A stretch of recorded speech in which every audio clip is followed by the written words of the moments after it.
दोस्तों welcome my YouTube channel. दोस्तों आज हम इस वीडियो में बात करेंगे बॉलीवुड फिल्म हम साथ साथ हैं। तो हम साथ साथ हैं 1999 की सूरज बड़जात्या द्वारा निर्देशित और लिखित हिंदी भाषा की फिल्म है। राजश्री प्रोडक्शंस द्वारा इसे निर्मित किया गया है। फिल्म में सलमान खान, सैफ अली खान, मोहनीश बहल, तब्बू, सोनाली बेंद्रे और करिश्मा कपूर मुख्य भूमिकाओं में हैं, जबकि आलोकनाथ, रीमा लागू, नीलम कोठरी और महेश ठाकुर सहायक भूमिका में हैं। यह साल 1999 की सबसे ज़्यादा कमाई करने वाली फिल्म बनी। अगर इसके कार्यकर्ताओं की बात करें तो इसके निर्देशक सूरज बड़जात्या, निर्माता अजीत कुमार बड़जात्या, कमल कुमार बड़जात्या, राजकुमार बड़जात्या। लेखक की बात करें तो सूरज बड़जात्या, पाठकथा सूरज बड़जात्या, कहानी इसकी सूरज बड़जात्या द्वारा लिखी गई है। अभिनेताओं की बात करें तो सलमान खान, करिश्मा कपूर, सैफ अली खान, तब्बू, सोनाली बेंद्रे, मोहनीश बहल, महेश ठाकुर, नीलम, आलोकनाथ, सतीश शाह, सदाशिव अमरापुरकर, राजीव वर्मा, शक्ति कपूर, अजीत वाछानी, दिलीप धवन। संगीतकार इसके राम लक्ष्मण जी हैं। प्रदर्शन डेट है इसकी 5 नवंबर 1999। देश भारत में बनाई गई है। भाषा इसकी हिंदी है। इसकी कहानी की बात करें तो रामकिशन आलोक एक सम्मानित और धनी उद्योगपति है। उनका परिवार आधुनिक होते हुए परंपरागत एकता तथा परस्पर प्रेम का अनूठा उदाहरण है। उनके 3 बेटे विवेक, मोहनीश बहल, प्रेम, सलमान खान, विनोद, सैफ अली खान और एक बेटी संगीता नीलम है। रामकिशन तीनों बेटों और पत्नी ममता रीमा लागू के साथ एक भव्य निवास में रहते हैं। विवेक उनकी दिवंगत पहली पत्नी का पुत्र है। उसे उसकी सौतेली माता यानी ममता रामकिशन की दूसरी पत्नी ने पाला है।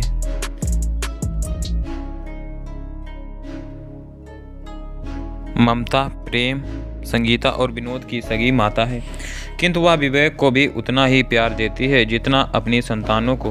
विवेक रामकिशन का व्यापार चलाने में महत्वपूर्ण भूमिका निभाता है। बचपन की एक दुर्घटना में वह अपने भाइयों को बचाते हुए एक हाथ से विकलांग हो गया था। इसी कारण उसके लिए योग्य वधू मिलने में कठिनाई होती है। संगीता विवाहिता है और ससुराल में रहती है।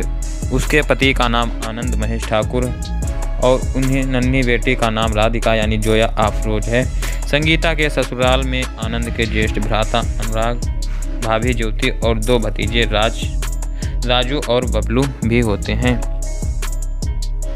रामकिशन और ममता के विवाह की रजत जयंती पर एक भव्य समारोह का आयोजन होता है, जिसमें परिवार के सभी सदस्य, बंधु बांधव और परिचित लोग सम्मानित होते हैं। इसमें आदर्श बाबू राजीव वर्मा नाम के एक उद्योगपति अपनी इकलौती बेटी साधना तब्बू के साथ आते हैं। विदेश में पली हुई मार्तहीना साधना रामकिशन के संयुक्त परिवार की एकता और संस्कारयुक्त जीवन शैली से प्रभावित हो जाती है। अगले ही दिन आदर्श बाबू रामकिशन और ममता के आगे साधना और विवेक के प्रेस पर विवाह का प्रस्ताव रखते हैं, जिसे सहर्ष स्वीकार कर लिया जाता है। विवेक को चिंता होती है कि साधना उसकी विकलांगता के साथ पूरा जीवन समझौता नहीं कर पाएगी, किंतु साधना का अडिग निश्चय विवेक का संशय मिटा देता है। धूमधाम से दोनों का विवाह संपन्न हो जाता है। नववधू के स्वागत में एक मनोरंजक कार्यक्रम का आयोजन किया जाता है। इसमें चुलबुला विनोद और पारिवारिक मित्र धर्मराज यानी सदाशिव अमरापुरकर की बेटी सपना, करिश्मा कपूर मिलकर घर के सभी सदस्यों को नकल उतारते हैं।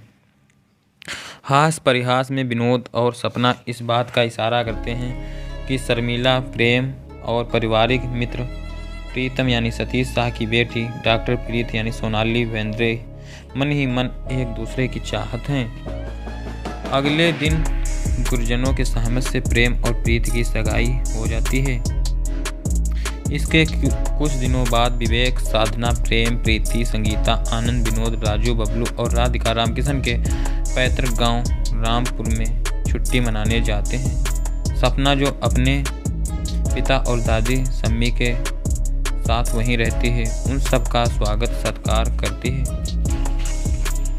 हंसी ठिठोली और मौज मस्ती के बीच आनंद और सपना का परस्पर आकर्षण सबके सामने आ जाता है।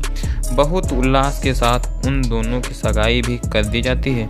अब रामकिशन यह निर्णय करते हैं कि व्यापार की बागडोर बेटों को सौंपकर वह कम से कम अवकाश ग्रहण कर लेंगे।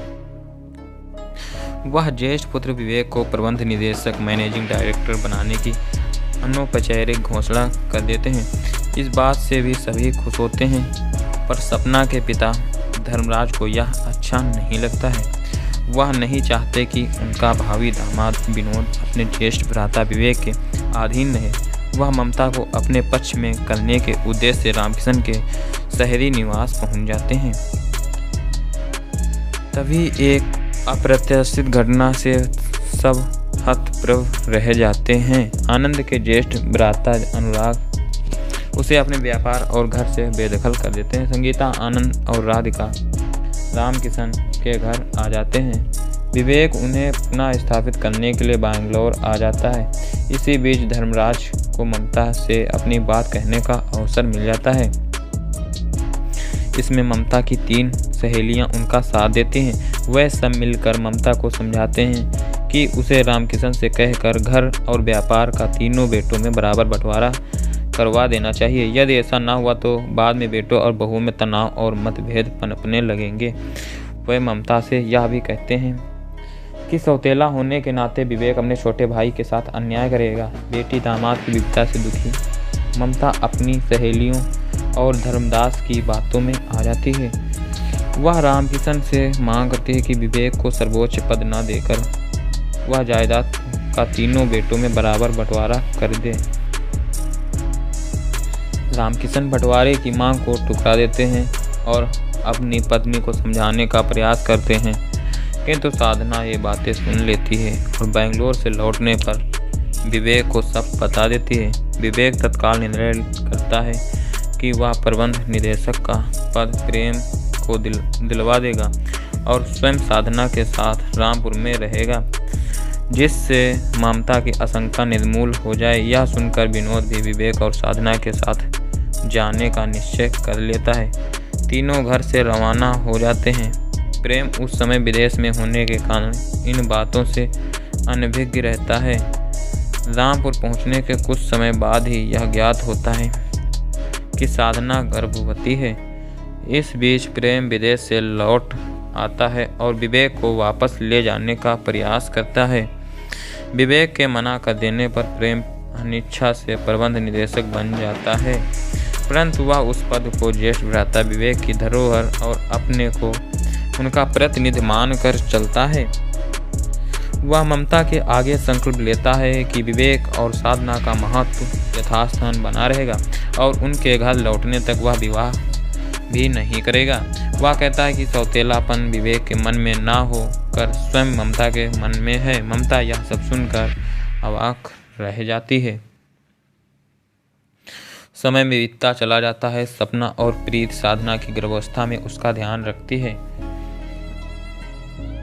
इस बीच अनुराग को व्यापार में हानि होने लगती है। कारण पूछने पर उसके कर्मचारी बताते हैं कि आनंद की अनुपस्थिति से ऐसा हो रहा है। घर में संगीता और राधिका का न होने से ज्योति, राजू और बबलू उदास रहते हैं। इसी कारण से राजू और बबलू बीमार हो जाते हैं। तब अनुराग को अपनी भूल का पछतावा होने लगता है। संगीता और आनंद राधिका को लेकर लौट आते हैं। अनुराग उनसे क्षमा मांगता है और उनका बिखरा परिवार फिर से एक हो जाता है। यह जानकर ममता को भी अपनी गलती पर बहुत पछतावा होता है। वह अपने पति से क्षमा प्रार्थना करती है और विवेक साधना को घर लाने के लिए रामपुर चल देती है।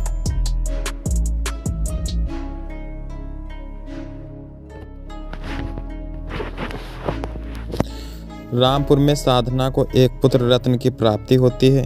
रामकिशन का परिवार फिर से साथ साथ आ जाता है। इसके बाद प्रेम, प्रीत और विनोद सपना विवाह बंधन में बंध जाते हैं। धर्मराज अपनी भूल स्वीकार करते हैं। सबकी शुभकामनाओं के साथ विवेक प्रबंध निदेशक का पद ग्रहण कर लेता है। अंत में यह संकेत मिलता है कि विवेक का विकलांगता ग्रस्त हाथ भी ठीक होने लगा है। दोस्तों, उम्मीद करते हैं जानकारी आपको अच्छी लगी होगी, तो चैनल को सब्सक्राइब कर दें और बेल आइकन को प्रेस कर दें।